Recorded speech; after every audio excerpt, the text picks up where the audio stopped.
अस्पतालों, रिहायशी इमारतों और एम्बुलेंसेस पर हमलों के बाद भी इसराइल फलस्तीनियों के खून का प्यासा है। इसराइली वज़ीर-ए-आज़म की हठधर्मी ने तमाम हदें उबूर कर दी, जंगबंदी से साफ इनकार कर दिया।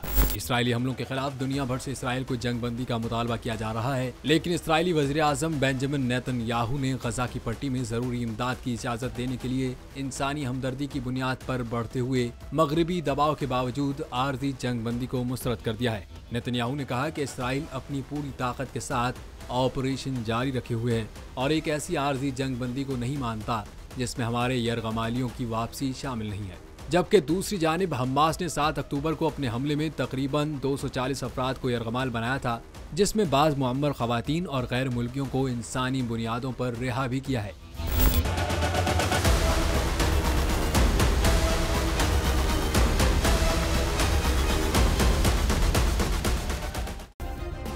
सब्सक्राइब करें और बेल दबाएं ताकि कोई खबर रह न जाए।